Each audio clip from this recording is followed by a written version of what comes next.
지난 3월 24일 수요 예배 때 김은유 전도사님이 말씀을 전해 주셨는데 이름으로 본인 소개를 재미있게 해 주셨습니다. 금과 은이 머물러서 쉬어가는 만세전부터 금수저라고 이제 소개하셨는데 만세전부터 참 좋은 이름을 가지고 계신 것 같습니다. 저는 금과 동을 좋아하는 김동호 집사입니다. 좋아는 하는데 금은동이 다 멀리 떠나가 버렸습니다. 제가 제일 처음 경험한 금은동이 떠나간 사건은 중학교 3학년 때였습니다. 아버님 사업이 부도가 나서 저녁 때마다 온 가족이 동원이 돼서 영수증과 장부를 정리했고 매일 새롭게 불편한 일들이 생겨났습니다. 그런 와중에 고등학교에 진학을 했는데 집에서 15분 걸리는 학교를 한 달 정도 다니다가 살던 집을 정리하고 서울에서 경기도로 이사를 갔습니다. 그때까지 제가 살던 집은 마당에 연못이 있었고 계절마다 예쁜 꽃들이 폈습니다. 그리고 이제 마당에서 술래잡기를 하면 숨을 곳이 많았던 그런 집이었습니다.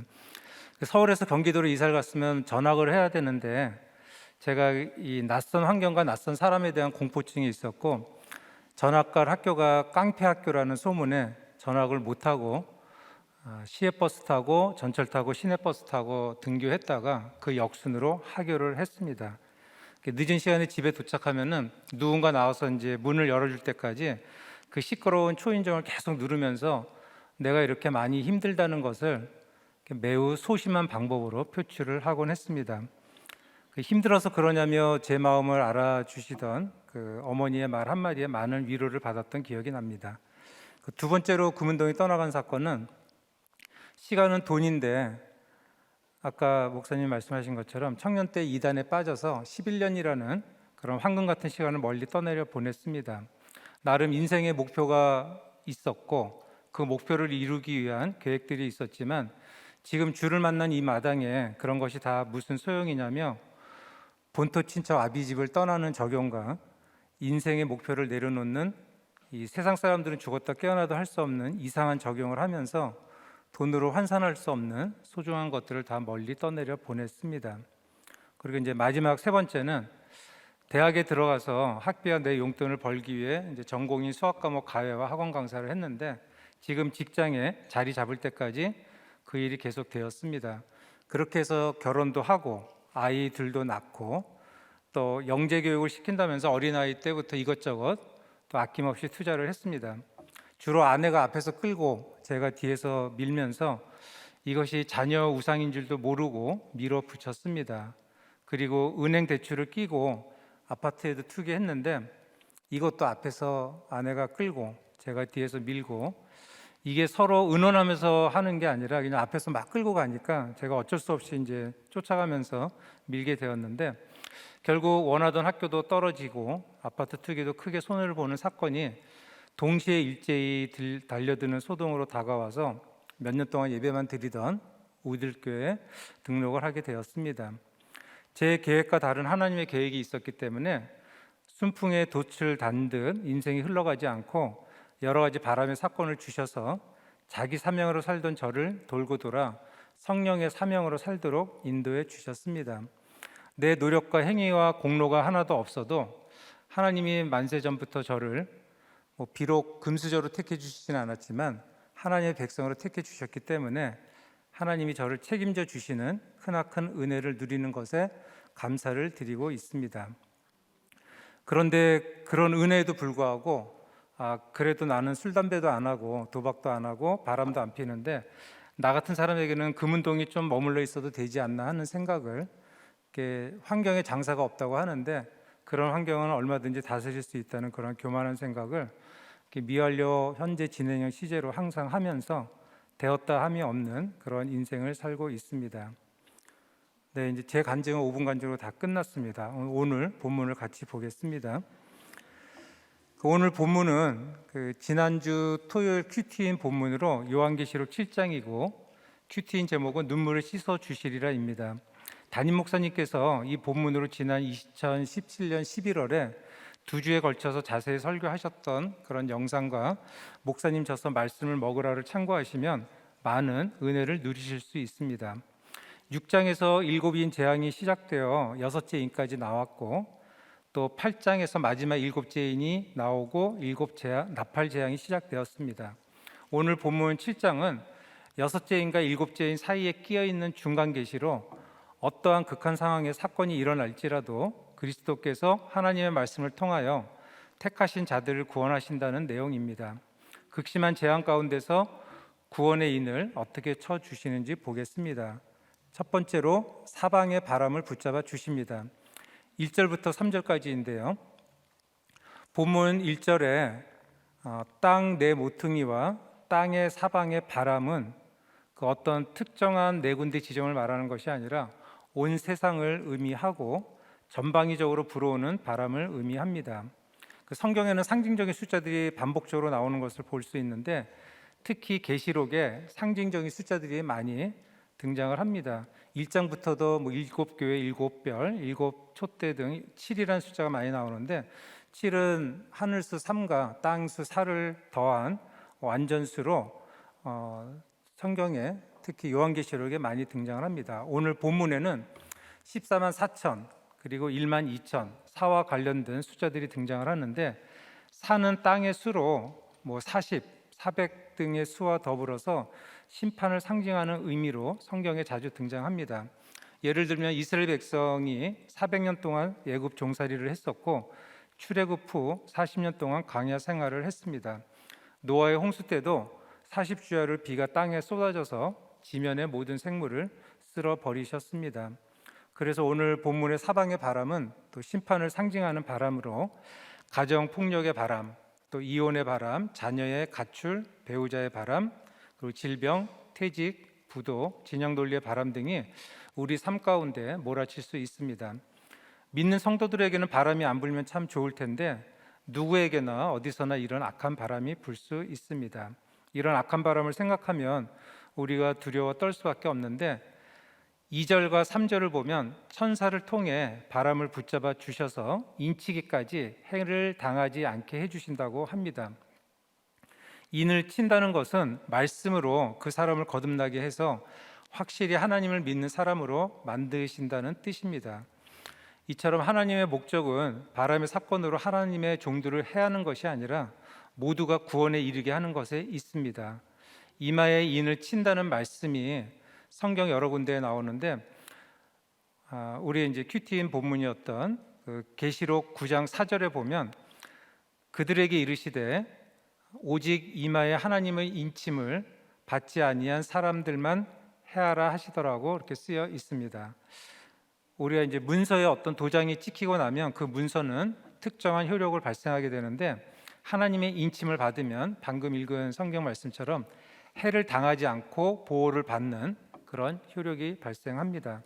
에스겔 9장 4절과 6절에 보면 여호와께서 이르시되 너는 예루살렘 성읍 중에 순행하여 그 가운데에서 행하는 모든 가증한 일로 말미암아 탄식하며 우는 자의 이마에 표를 그리라 하시고 늙은 자와 젊은 자와 처녀와 어린아이와 여자를 다 죽이되 이마에 표 있는 자에게는 가까이 하지 말라고 합니다.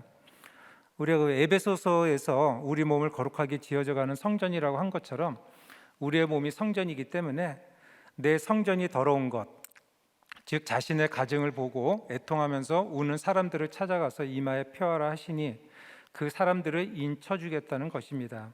그러니까 자신의 가증 때문에 탄식하면 절대로 구원을 시켜주시는 효력이 발생합니다. 저는 이제 오래전에 새벽에 운전하던 차가 눈길에 미끄러지면서 중앙선을 넘어가서 마주오던 관광버스 추돌 사고를 낸 적이 있습니다. 이게 미끄러져 가니까 어떻게 제어가 안 되는데 중앙선 침범해서 관광버스랑 이렇게 쭉 마주치는 걸 보면서 이제 내가 죽었구나 생각이 들면서 부모님 얼굴하고 형제들 또 가족들 친척들 또 친한 친구들 얼굴이 막 이렇게 스쳐 지나가는 그런 경험을 했어요. 근데 이제 부딪히기 직전에 차가 이렇게 방향을 좀 틀면서 운전석 뒤쪽 문을 받고 제 차가 이렇게 회전하면서 또 관광버스 옆을 받으면서 이제 차가 멈춰 섰고 사고 수습을 위해서 차에서 내렸는데 내린 것까지는 기억이 나는데 그 뒤로는 지금도 기억이 안 나요. 그래서 1시간 반 후에 눈을 떠보니까 이제 온몸에 피투성이가 된 채 응급실에 이제 누워 있었는데, 동승했던 사람의 얘기를 들어보니까 차에서 내렸는데 또 뒤따르던 봉고차가 저를 쳐서 몸이 이렇게 튕겨져 나갔는데, 땅에 그대로 떨어졌으면 정말 어떻게 될지 몰랐을 텐데 그 관광버스랑 부딪히면서 제 차 트렁크 뚜껑이 날아간 상태였는데 그 트렁크 안으로 골인을 했다고 해요. 그래서 이제 그냥 1시간 반 정도 졸도하고 생명에 지장이 없었는데, 그 순간에 이 천사들이 참 많이 바빴을 것 같아요. 이 2번이나 생명을 붙잡고 있어야 됐기 때문에 힘들기도 하고 바빴을 텐데, 어쨌든 차는 폐차 직전까지 갔고 1달간 입원하여 치료를 받아야 했지만 감사하게도 생명에는 지장이 없었습니다. 그 당시에는 이제 이단에 빠져서 이단 교회를 열심히 섬기고 있었던 때였습니다. 만약 그때 사고로 목숨을 잃었다면 내가 무슨 잘못을 했는지도 모른 채 영원한 유황불에 던져졌을 것입니다. 하나님의 종들의 이마에 인치기까지 땅이나 바다나 나무들을 해하지 말라는 또 오늘 본문 3절 말씀을 묵상하다가 그때의 일이 떠오르면서, 하나님, 구원받지 못하고 억울하게 죽을 뻔한 인생을 살려주셔서 감사합니다라고 다시 한번 고백하게 되었습니다. 그리고 육적으로 살려주셨을 뿐 아니라 믿음의 공동체를 만나게 해주시고 구속사의 말씀으로 거듭나게 하셔서 가치관이 바뀌고 나의 가증함을 세세히 고백하며 가게 하심에 감사를 드렸습니다. 적용 질문 드리겠습니다. 지금 겪고 있는 바람의 사건은 무엇입니까? 그 사건 속에서 나의 가증함을 보고 탄식하며 울고 있습니까? 아니면 배우자가 속을 썩여서 또는 자녀가 속을 썩여서 울고 계십니까? 2번째, 택하신 자는 차별 없이 반드시 인을 쳐 주십니다. 4절을 같이 보겠습니다. 내가 인침을 받은 자의 수를 들으니 이스라엘 자손의 각 지파 중에서 인침을 받은 자들이 14만 4천이니, 방금 읽은 본문에 14만 4천이 나오는데 이단에서 매우 좋아하는 숫자입니다. 이단들이 자기네 교회만 14만 4천 명 속에 들어가고 주님 오실 때 자기네만 들림받고 나머지 교회는 심판을 받는다고 가르칩니다. 그 이단의 끝판왕이 교주가 재림지라고 가르치는 이단들인데, 그 요한복음 14장 6절에 보면 예수님께서 내가 곧 길이요 진리요 생명이니 나로 말미암지 않고는 아버지께로 올 자가 없다고 하셨기 때문에 자칭 재림주들도 자신을 통해서만 구원을 받을 수 있다고 가르칩니다. 그렇기 때문에 자기네 교회 신도들만 14만 4천 명 속에 들어간다고 그렇게 주장을 합니다. 그 이단의 사전적 뜻은 전통이나 권위에 반항하는 주장이나 이론을 뜻하고, 한자로는 다를 이 끝단자를 써서 끝이 다르다는 의미가 들어 있습니다. 그런데 이 교주가 재림주임을 가르치는 이단은 끝이 다른 게 아니라 아예 시작부터 다른, 처음부터 거짓으로 출발하고 있는 단체입니다. 그 이단 전문 서적에 의하면 우리나라에만 60명 정도의 재림주가 있다고 해요. 그럼 우리가 상식적으로 생각해봐도 둘 중에 하나잖아요. 그 60명이 다 가짜던가 1명 빼고 59명이 다 가짜일 텐데, 이 신도들은 다른 이단 교주는 다 가짜고 자기가 믿는 교주만 진짜라고 믿고 따르고 있습니다. 그런 신도들은 참으로 어리석은 사람들이라고 할 수 있습니다. 근데 그 어리석은 사람 중에 한 사람이 바로 저였습니다.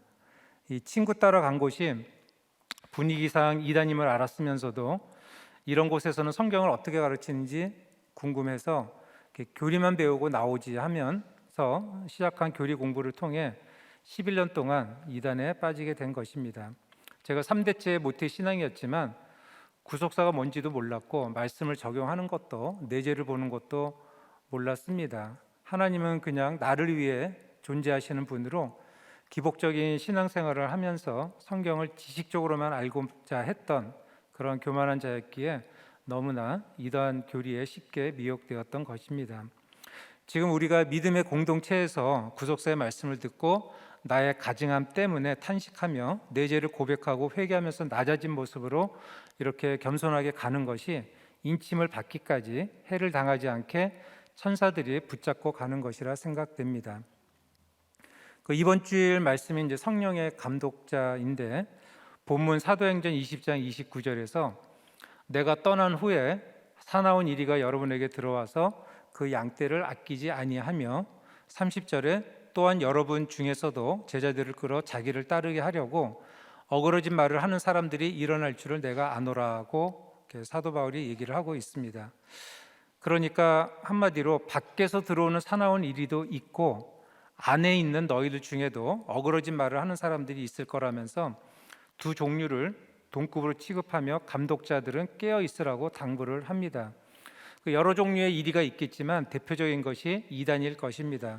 마태복음 7장 15절에 보면 거짓 선지자들을 삼가라, 양의 옷을 입고 너희에게 나와오나 속에는 노략질하는 일이라고 예수님께서 분명하게 말씀하고 계십니다.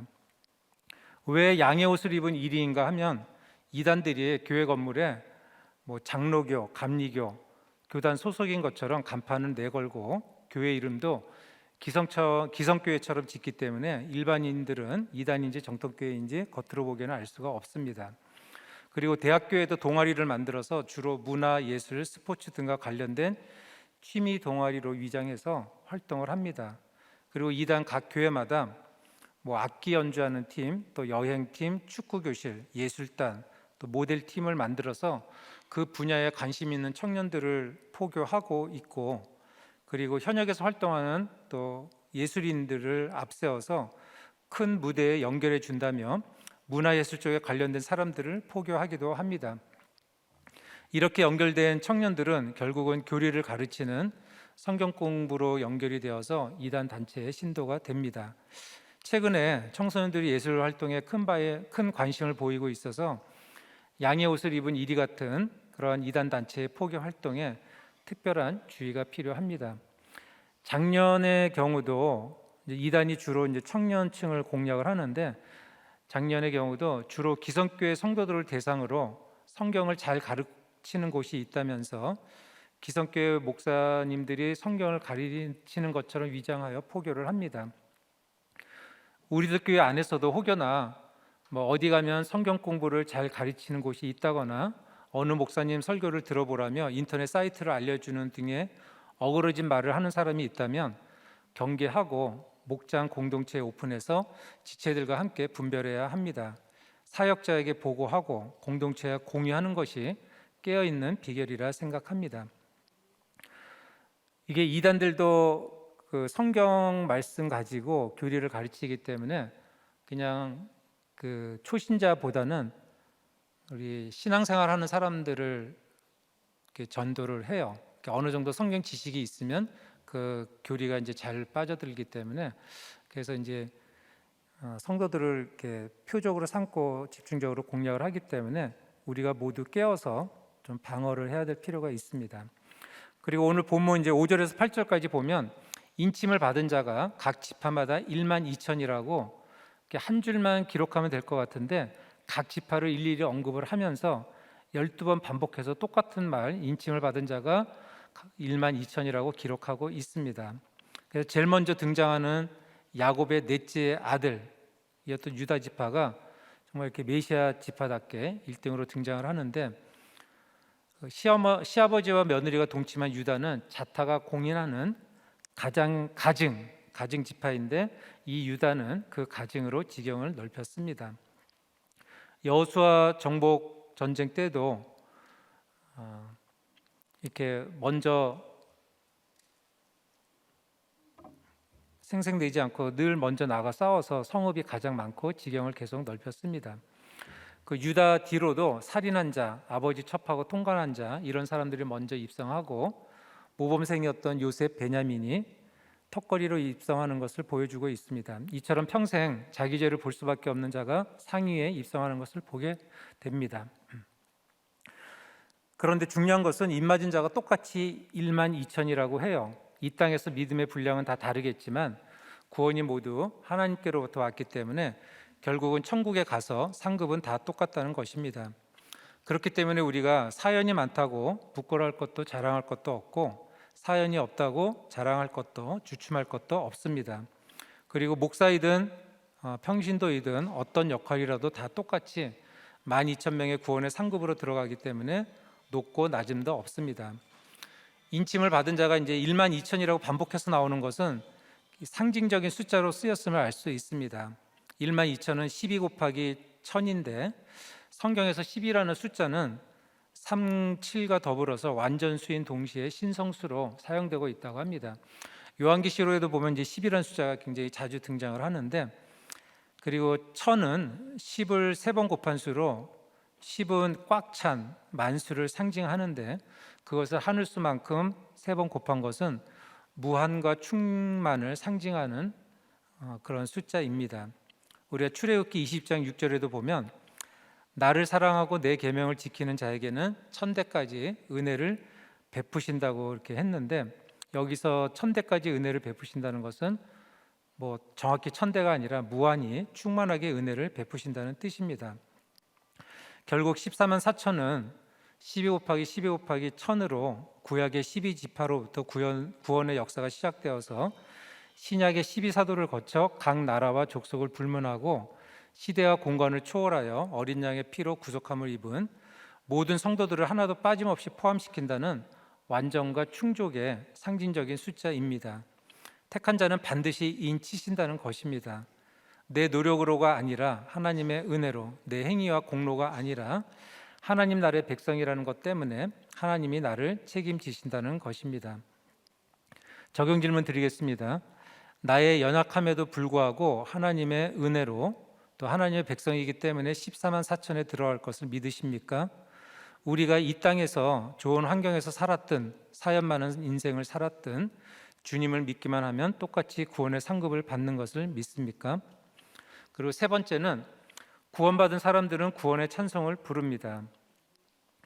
그 9절부터 12절까지인데 오늘 그 본문 바로 앞장인 6장에서 땅의 임금들과 왕족들 그리고 부자들과 강한 자들이 굴과 산들의 바위 틈에 숨어서 떨며 어린 양의 진노 앞에 누가 능히 서리요 했는데, 오늘 본문 9절에서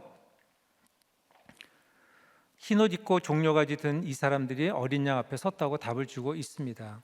그리고 능히 셀 수 없는 큰 무리가 흰옷을 입고 10절에 하나님과 어린 양의 구원하심을 찬양한다고 합니다. 여기서 흰옷은 제사장들이 입는 옷을 상징하고 종려나무 가지는 승리를 상징합니다. 그리고 흰옷 입은 자들은 진정으로 복음을 받아들인 사람들을 뜻합니다. 이들이 큰 소리로 외치는 소리는 내가 지금까지 인내하며 잘 살아왔던 비결은 내 힘이 아니라 오직 구원하심이 보좌에 앉으신 어린 양과 하나님께 있다는 찬양입니다.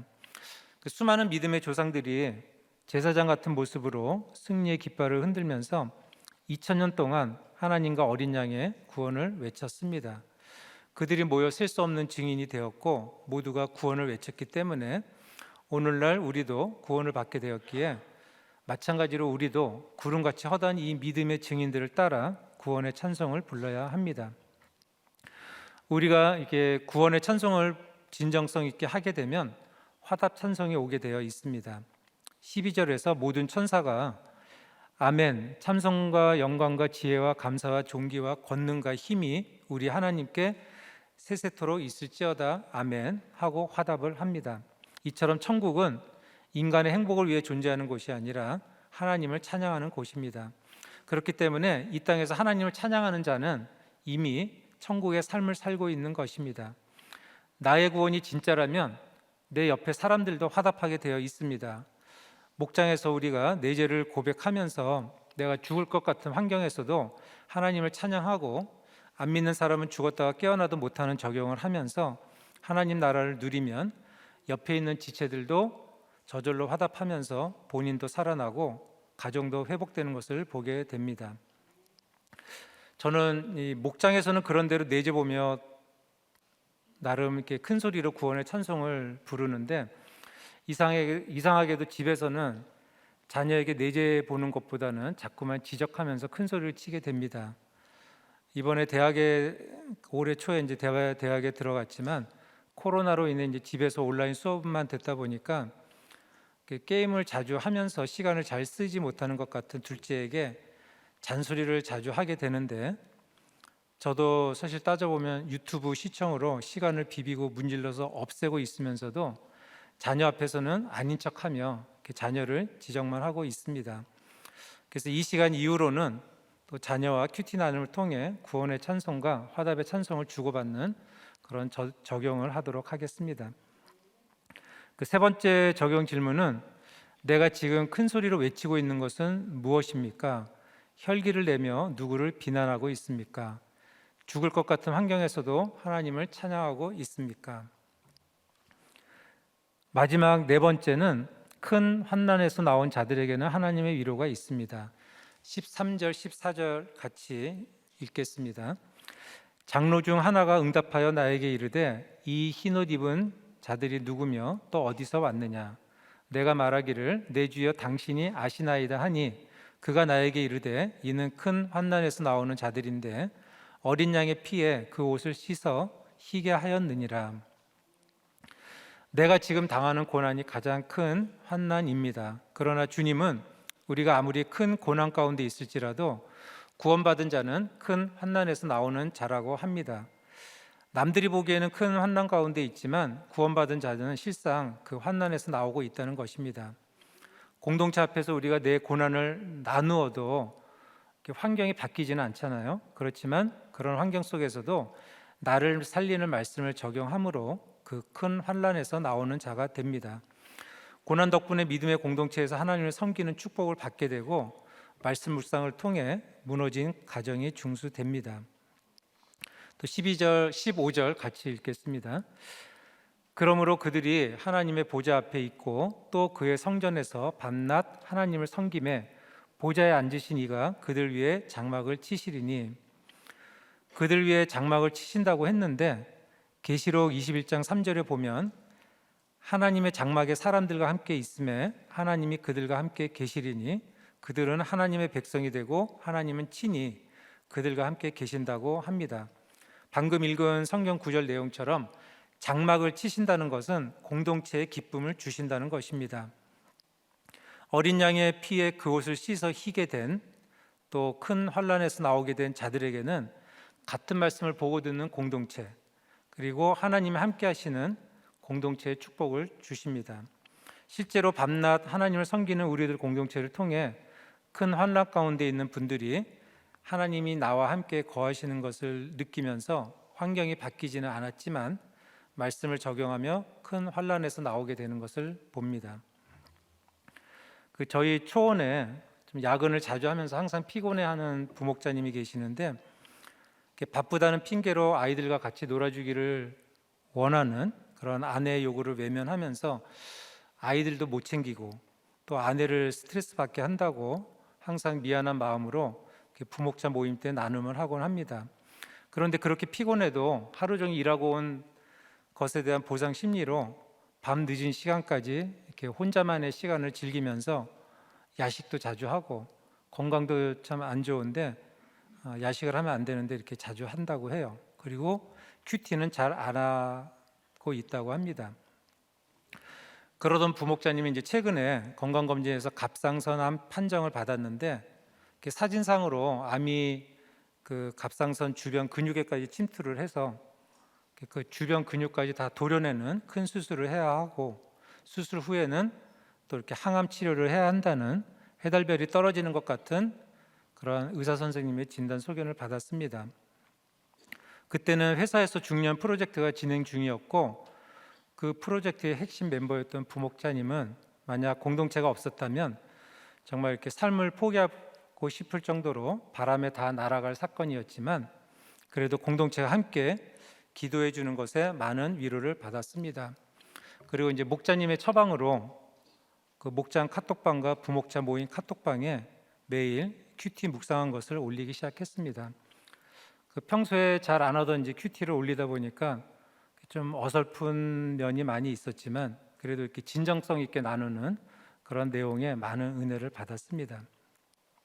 그리고 아들의 암 사건에 놀라신 어머님은 또 아들 부부와 함께 난생 처음으로 주일 예배에 참석하셨고 성경 말씀을 잘 모르지만 그래도 연륜이 있으셔서 담임 목사님 말씀에 이렇게 설교의 눈물을 글썽이면서 그날 이렇게 등록을 하셨습니다. 그리고 목사님과 함께 새 가족 사진도 찍으셨는데 그 찬스를 살려서 부목자님이 목사님께 안수 기도까지 받고 3일 후에 수술을 위해 병원에 입원을 했습니다. 평소 잘 안 하던 큐티를 암 사건이 오니까 이제 묵상도 하고 또 묵상 간증도 공동체 앞에 올리고 그리고 어머님도 교회 모시고 오고 또 낮아진 마음으로 또 목사님께 기도받기 위해서 계속 이렇게 기회를 보며 따라다니다가 목사님께 이제 기도 부탁하는 모습이 하나님 보시기에 너무 이렇게 사랑스러웠을 것 같습니다. 아마도 하나님은 그런 재미로 사랑하는 성도들에게 땅끝 사방에서 불어오는 바람의 사건을 주시는 것이 아닐까 생각해 봅니다. 막상 열어보니까 근육까지는 암이 침투하지 않아서 갑상선을 부분 절개만 하고 수술이 생각보다 간단히 끝났고 항암 치료도 할 필요가 없게 되었습니다.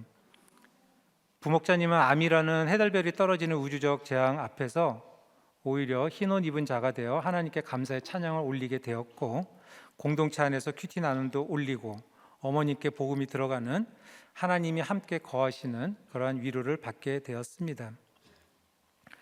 우리 대부분이 지난 2년간 이제 코로나 팬데믹으로 인해서 많이 힘들었는데 오히려 코로나라는 바람의 사건으로 힘든 상황에서 회복되는 가정이 있습니다.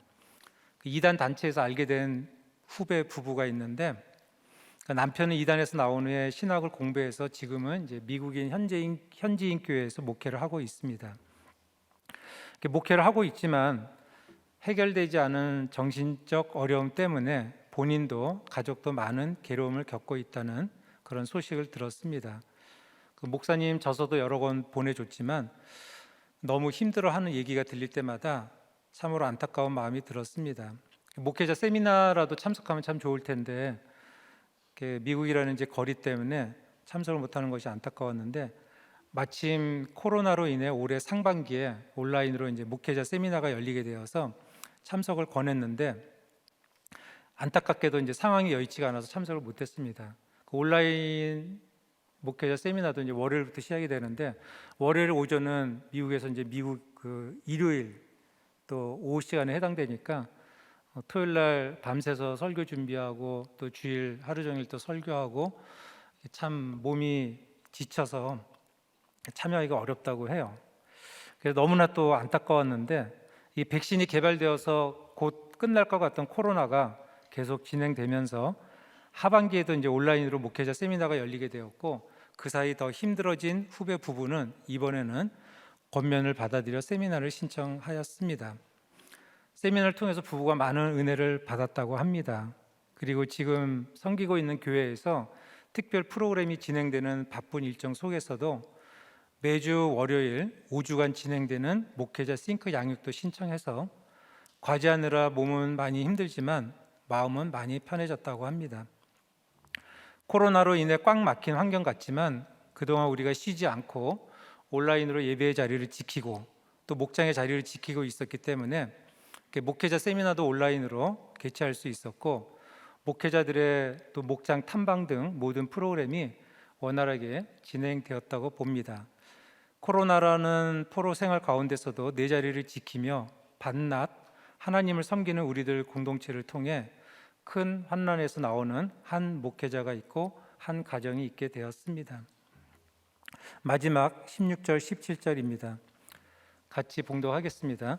그들이 다시는 줄이지도 아니하며 목마르지도 아니하고 해나 아무 뜨거운 기운에 상하지도 아니하리니 이는 보좌 가운데 계신 어린 양이 그들의 목자가 되사 생명수 샘으로 인도하시고 하나님께서 그들의 눈에서 모든 눈물을 씻어 주실 것임이라. 아멘. 우리가 이제 구원을 받았어도 여전히 세상에 발을 붙이고 살아가기 때문에 우리가 이 땅에 사는 동안 줄일 일, 목마를 일, 상할 일이 많이 있을 것입니다. 그렇지만 17절에서 주님이 친히 목자가 되시어 우리의 눈에서 모든 눈물을 씻어 주실 것이기 때문에 줄이지도 목마르지도 상하지도 않게 하신다고 합니다. 우리 모두가 주님이 씻어 주실 눈물이 있는 복된 인생이 되기를 기도합니다. 마지막 적용 질문은 나에게 찾아온 큰 환난은 무엇입니까? 공동체에서 내 죄를 오픈하며 나를 살리는 말씀을 적용함으로 그 환난에서 나오고 있습니까? 무엇 때문에 눈물을 흘리고 계십니까? 모든 눈물을 씻어주시는 하나님의 위로를 경험하고 계십니까? 말씀을 맺겠습니다. 네. 네. 네, 집사님이 이제 어린 날에 그 이단에 가셔서 이렇게 생각하면 우리는 어릴 때 그 추억이 있잖아요. 네, 추억. 네, 이 추억을 먹고 살잖아요. 네. 근데 추억이 다 그쪽 거잖아요. 이단이요. 네, 네. 그래서 이렇게 좀 생각하면 그때 그런 어떤 생각과 그 뭐 그런 그리움과 그냥 같은 지체들 이렇게 생각나고 그러지 않으세요? 그러니까 이제 이단에 나와서는 예, 그 제일 먼저 한 게 속았다는 이제 그 예, 분함 때문에 예, 그 교리책도 다 버리고 예. 거기서 찍었던 사진도 다 버리고, 두 번 다시 생각이 안 났어요? 예, 그러니까 이제 생각하기가 싫었던 거죠. 그리고 그 흔적을 남기기도 싫었고 자녀들한테 이제 그런 흔적을 보이기도 싫었고, 그래서 다 없앴어요. 지금 생각해 보니까 그거 좀 놔둘 걸, 이렇게 교리책을 좀 놔둬서 그 애인이 꼭 배신한 것 같은 뭐 이런 마음을 느끼셨나요? 예, 다 좀 잊어버리고. 예. 저는 그래도 좀 괜찮은데 저희 아내 같은 경우는 이제 저는 11년 있었지만 아내는 이제 17년 있었잖아요. 그래서 대단하신 부부가 온 거예요 지금. 네. 그러니까 아내는 이상하게 다 까먹었어요. 제가 이렇게 뭐 설교 준비하면서 그래도 이단에 대해서 뭘 얘기하고 싶은데 뭘 얘기했으면 좋겠냐 그러면은 기억이 안 난다고 해요. 기억하기가 싫다고. 해리 현상이 일어났군요. 네. 기억하고 싶지 않아. 그러니까 왜냐하면 나와서 몇 년 동안 굉장히 힘들었거든요. 네. 떨쳐버리는 게 너무 힘들어가지고. 예. 그러니까 나와서도 교리는 맞는데 그 교주가 이제 변질됐다고 생각을 하니까. 교리는 맞는데 네. 그러니까 왜 재림주냐면 뭐 이렇게 하여튼 뭐 좀 설명하려면 긴데. 네, 네, 그러니까 뭐 예수님과 좀 다르게 이렇게 뭐 예를 들면 그 엘리야가 네, 직접 온 게 아니라 세례 요한 통해서 온 것처럼 네, 사람은 이제 한 번 죽는 것은 정해져 있기 때문에 다른 사람을 통해서 사명을 갖고 온다는 것처럼 이제 네. 자기도 예수님이 직접 오는 게 아니라 자기를 통해서 이제 사명을 받게 됐다고 했기 때문에, 그러니까 이제 일반 피조물처럼 본인을 얘기했기 때문에 또 우리가 생각하기에는 이제 사람은 변질될 수 있으니까 그러니까 예수님처럼 절대적인 존재가 아니라 변질될 수 있으니까 변질됐다 생각하고, 교리는 맞는데 야, 그렇게 생각하다 그러니까 보니까 진짜 벗어나기가 너무 힘들었습니다. 처음이 같은데 이제 끝이 다른 게 이단이잖아요. 네. 그러니까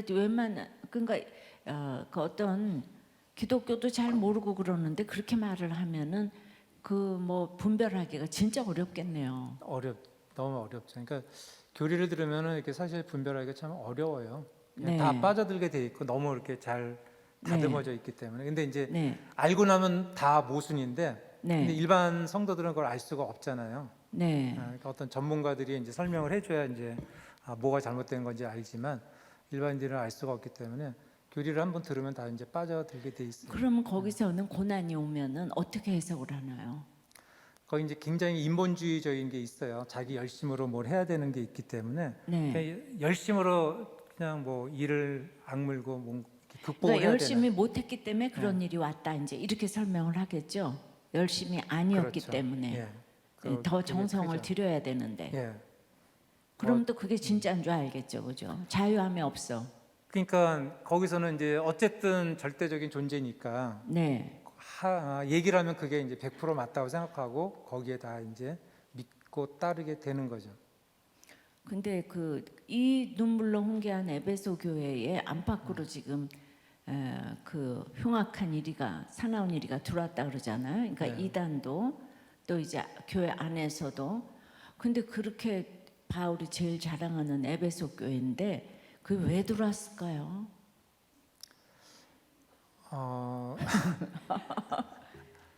그러니까 이게 아까도 이제 말씀드렸지만 이단들이 포교 대상이 네, 초신자들이 아니고 네. 기독교인들이에요. 네, 그러니까 이제 두 가지 측면이 있어요. 네, 예수님 때도 이제 유대인들이, 그러니까 사도 바울도 유대인들을 계속 네, 네, 전도하잖아요. 네. 우리 자기 고향 사람들이, 네. 자기 친척들이 이제 먼저 돌아와야 된다고. 그러니까 다 이단들이 자기가 다 사도 바울이라 그럴 거잖아요. 예.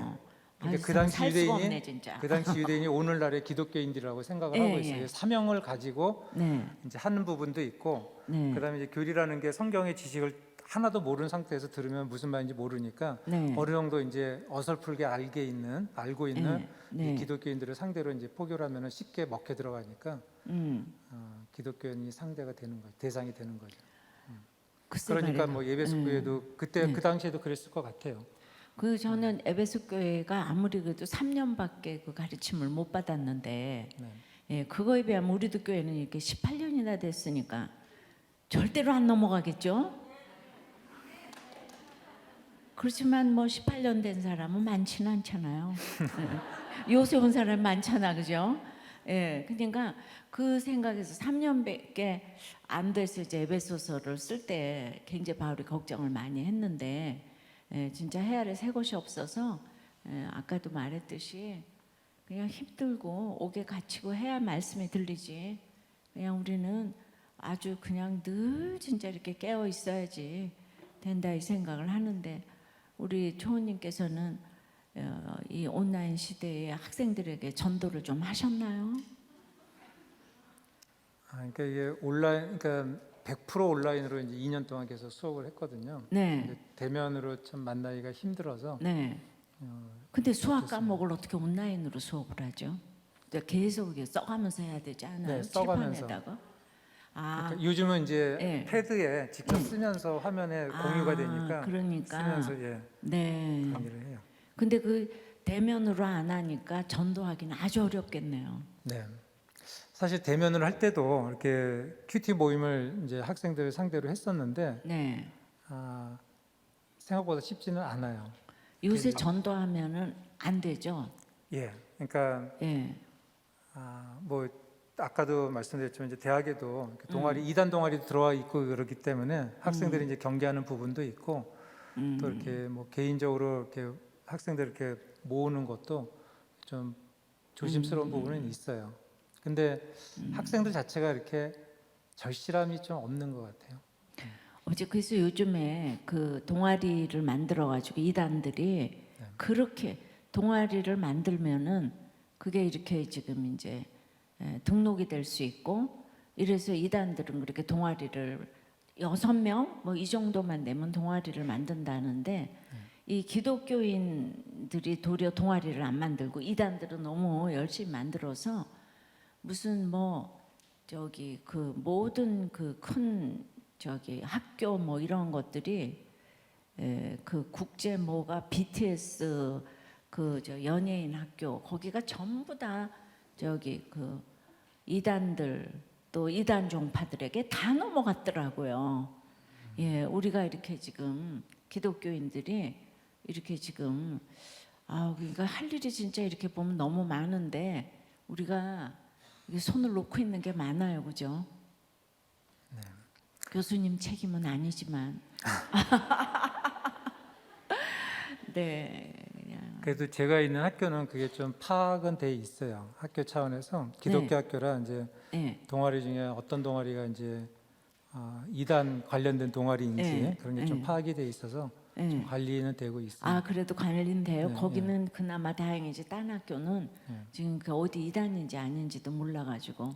근데 이단인지 중요한 게 아니고 우리는 우리들 교회 안에서도 하나로 이렇게 똘똘 뭉쳐서 이렇게 이제 정말 그 오는 거를 막아내야 되겠는데, 예, 우리들 교회에서도 이단으로 가면 정말 그건 안 되는데. 근데 뭐가 제일 죄송해요 한마디만 더, 뭐가 제일 그 매혹적이었다고 생각이 되세요? 그 이단 교리 중에서. 이제 오는 사람들마다 다른데 저는 그 교리에 좀 네. 빠져들었던 것 같아요. 교리 중에 어떤 부분요? 다 그 주제 거기는 이제 이렇게 뭐 강의식으로 쭉 하는 게 아니라 주제별로 있는데 네, 뭐 네, 구원론, 예정론, 뭐 재림론 네. 여러 가지고 네, 그러니까 내용이 네, 그냥 신앙생활 몇 년 했으면 성경 읽으면서 궁금해하는 그런 모든 내용을 다 담고 있어요. 천지창조라든가 뭐 네. 아담과 타락, 왜 타락이 됐는지, 네. 어떤 타락인지부터 아, 해서 뭐 네. 오병이어가 뭘 의미하는지 그런 거를 다 건드려 주니까. 근데 그런 거 이제 교회에서 기성교회에서는 이렇게 뭐 목사님들한테 물어봐도 그냥 믿으시라고 이렇게 하니까 많이 답답한 게 있죠. 그리고 청년 때는 어떤 그 지식에 대한 또 열망 그런 게 있잖아요. 그거를 다른 데서는 채워주지 못하니까 거기에 쉽게 빠져들게 돼요. 그러니까 확실히 지적인 사람들이, 지식적인 사람들이 그래서 이단에 많이 가잖아요, 그죠? 그런 좀 많이 그래서 와요. 거기 아주 대학생들이 많았잖아요. 대학생도 많고 네. 뭐 작년 중에서도 예, 뭐 사자 들어가는 사람들도 굉장히 많고 예, 현역 목사님들도 계셨어요. 네, 그 목사님들도 와서 설교 듣고 공부하고 네. 일반 교회 가서는 이제 그냥 아닌 척하면서 이렇게 좀 또 설교하고. 설교하고. 아유, 오늘 굉장한 거 듣네요, 여러분. 여러분 지금 오늘 이단 강의 실제적으로 체험한 분을. 근데 그게 그렇게 이제 교리에 매혹이 됐기 때문에 우리도 교회 와서도 교리에 매혹되셨나요? 그런 부분도 좀 있어요. 그러니까 네, 그 네. 이단에서 나와서 이제 뭐 교회 한 11년 동안 또 방황했었다 그랬잖아요. 네, 네. 그러니까 어딜 가도 너무 네, 감동이 없는 거예요. 밋밋하고 네, 그냥 네. 어떤 세상적인 이제 도덕적인 말씀하시는 것 같고 네, 너무 힘들었는데 목사님 말씀을 이렇게 강의 하나하나 이렇게 짚어주면서 이렇게 풀어주시니까 처음에 이제 그 부분이 많이 와닿은 거죠. 그럼 여기도 사자 들어가는 사람 많이 와야 되는데 왜 안 오지? 예.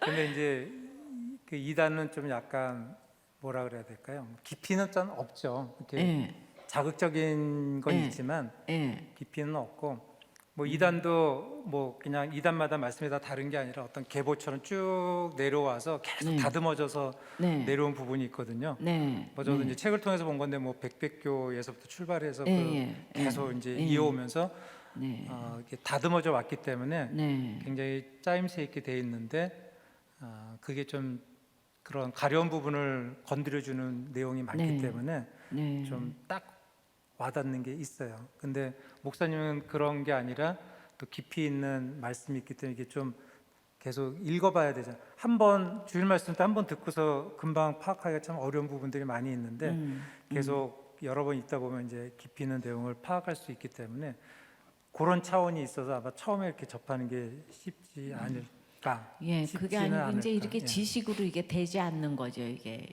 영으로만 이제 깨달아지는 부분이 있는데 예. 거기는 그 거듭나지 않아도 그 교리 자체로만도 이렇게 지식적으로 이렇게 이제 접근할 수가 있기 때문에 지금 이제 그게 무서운 거죠. 굉장히 무서운 거죠. 네. 근데 그게 예수 믿는 것의 기본 교리라고 지금 생각을 하니까 지금 이제 그게 문제인데 그거 뭐 아무리 얘기를 해도 거기 여전히 빠진 사람은 여전히 못 나오고 있잖아요, 그죠? 못 나오죠. 네. 그러니까 어때 뭐 설득으로 할 수 있는 부분이 네, 아니에요. 아닌 거죠.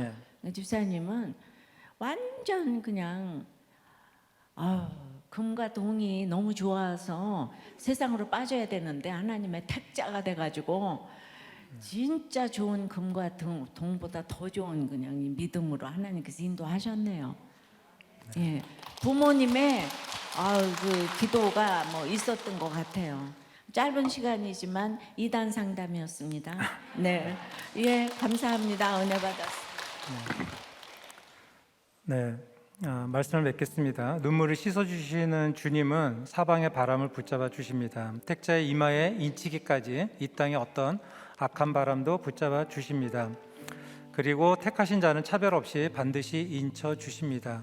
무한과 충만을 상징하는 14만 4천에 이르기까지 하나님이 나를 책임져 주십니다. 구원받은 사람들은 구원의 찬송을 부릅니다.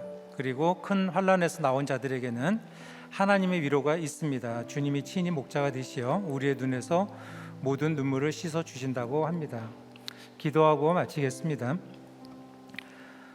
우리의 모든 눈물을 씻어 주시는 하나님 아버지, 교만과 무지로 인해 이단에 빠졌던 저를 불쌍히 여겨 주셔서 구속사의 말씀으로 이마에 인침을 받기까지 생명을 지켜주시고 믿음의 공동체를 허락해 주신 은혜에 진심으로 감사를 드립니다. 오늘날 우리의 구원이 있기까지 어린 양의 피에 씻은 흰옷을 입은 수많은 믿음의 조상들이 2000년 동안 구원을 외쳤던 것처럼 저희도 어린 양의 구원하심을 찬양하며 한 영혼을 살리는 성령의 사명을 잘 감당할 수 있게 하여 주시옵소서. 내가 지금 당하는 고난이 가장 큰 환난이라고 하셨는데, 고난 가운데 있는 지체들이 하나님의 장막 같은 우리들 공동체를 통하여 큰 환난에서 나오는 자가 되게 하여 주시옵소서. 특별히 이 시간 이단에 빠져 있는 우리의 부모, 형제, 자녀들을 불쌍히 여겨 주셔서 사단의 굴레에서 끄집어내어 주시고 하나님의 장막에 거하는 기쁨을 누리게 하여 주시옵소서. 담임 목사님의 건강을 지켜주시고 다양한 문서 사역과 방송 사역을 통해 한 영혼이 주님을 만나고 위기에 처한 가정이 회복되게 하여 주시옵소서. 이 나라를 불쌍히 여겨 주셔서 코로나가 더 이상 확산되지 않게 하여 주시고 차별금지법과 건강가정기본법을 막아주시고 하나님을 두려워하는 위정자들을 세워주셔서 참된 인권이 바로 서는 나라가 되게 하여 주시옵소서. 모든 말씀 예수님의 이름으로 기도드립니다. 아멘. 우리 이어서 오늘 말씀을 생각하시며 기도하겠습니다. 택한 자로 인치시는 것은 내 노력 때문이 아니라 오직 하나님의 은혜이고, 내 행위와 공로가 아니라 오직 하나님 나라의 백성 삼아주신 주님의 사랑 때문이라고 하십니다. 그러하기에 은혜의 하나님은 나를 끝까지 책임져 주시고 사랑해 주신다 약속하십니다. 초원님께서도 이단교회에 빠져 있을 때 치명적인 교통사고를 당했음에도 생명을 건져주실 뿐 아니라 이단에서 빠져나오게 하시고 살려주신 것이 나를 향한 구속의 은혜이고, 이제는 믿음의 공동체를 만나 구속사의 말씀으로 거듭나 나의 가증함을 고백하며 사명의 길로 가게 하신 모든 것이 날 인쳐주신 하나님의 은혜라고 고백하셨습니다. 하지만 이런 약속의 말씀에도 불구하고 우리는 연약하기에 사방에서 세찬바람이 불어오면 금세 흔들리고 의심합니다. 가정폭력, 이혼, 자녀의 가출, 배우자의 외도, 질병과 부도 등의 바람 앞에 서면 두려움과 걱정, 근심에 여지없이 흔들리고 넘어지고 마는 것이 우리의 모습입니다. 그런 우리에게 오늘 주님이 말씀해 주십니다. 내게 닥친 고난과 재앙과 같은 환경은 나를 헤아려 하는 것이 아니요 나로 성전 삼아 구원에 이르게 하려는 하나님의 은혜요 사랑이라 하십니다. 그러므로 이 시간 기도하실 때 우리의 연약한 믿음을 불쌍히 여기시고 붙들어 달라고 기도하십시다. 고통 가운데 있는 우리를 친히 찾아주셔서 말씀으로 공감해 주시고 처방해 주시고 신방해 주시는 하나님의 돌보심을 통해 평생토록 내 죄를 보며 가게 하옵소서. 아멘. 내 가증함 때문에 단식하고 회개하면서 낮아진 모습으로 겸손히 서게 해달라고 기도합시다. 매일의 말씀으로 깨어있어 늘 일깨워 가르치시는 성령의 훈계를 잘 듣고 세상에 어그러진 말을 분별하며 가게 하시옵고, 환경이 바뀌지 않는다 할지라도 매일 말씀을 적용하고 세계적인 대한인 공동체에 묶여가는 것이 큰 환난에서 나오는 비결임을 기억하고 구원의 찬송을 부르며 천국의 삶을 살게 해달라고 우리 시간 간절히 함께 기도하며 나가시겠습니다. 이어서 가정을 위해서 기도하시겠습니다. 작은 두루마리를 든 힘센 천사가 복음을 기록하지 말고 임봉하라 외치는 말씀을 보면서 말씀이 선포되는 그곳에 있어야 재앙 중에서도 구원을 주시는 하나님의 비밀을 깨달을 수 있게 됨을 봅니다. 그러나 말씀이 선포되는 그곳에 내가 없으면 고난이 와도 구원은 여전히 감추어진 비밀일 수밖에 없다 하십니다.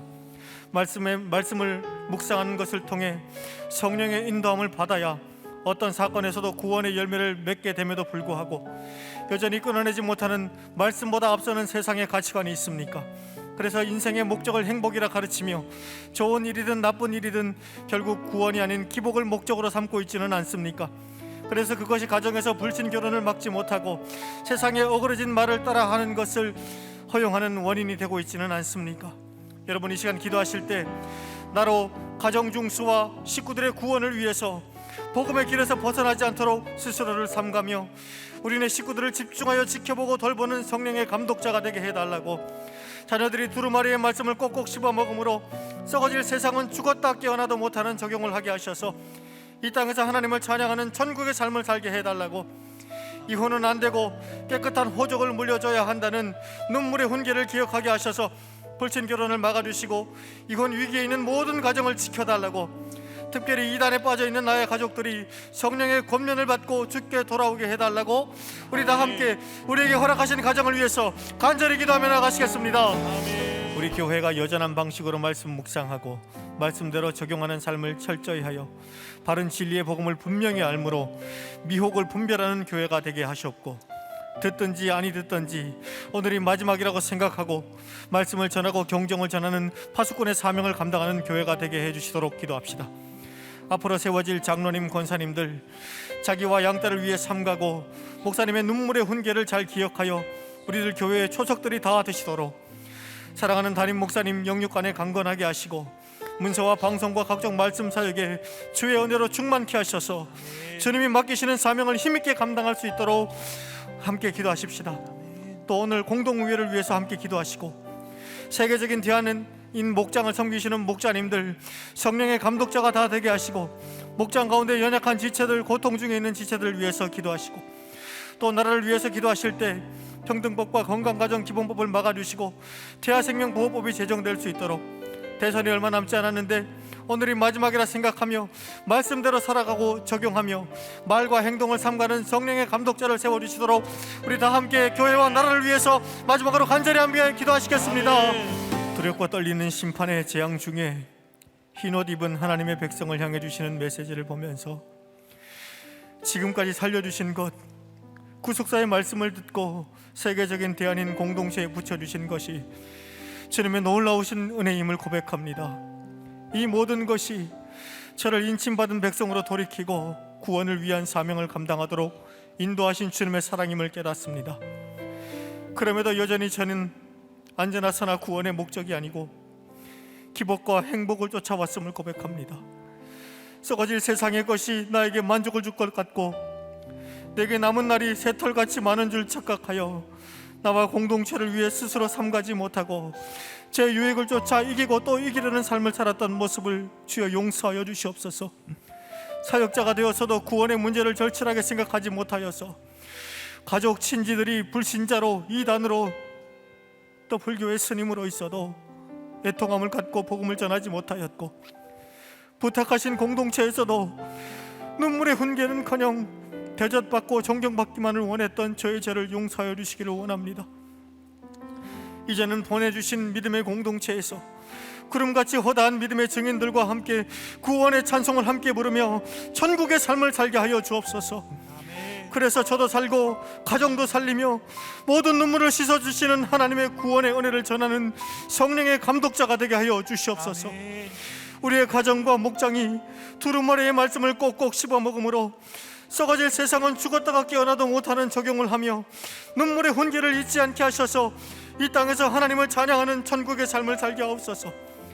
담임 목사님 영육간에 강건하게 하시고 주의 은혜로 충만케 하셔서 문서방송 말씀 사역에 힘을 더하시고 앞으로 교회에 세워질 감독자들이 우리들 교회의 초석이 되게 역사하여 주시옵소서.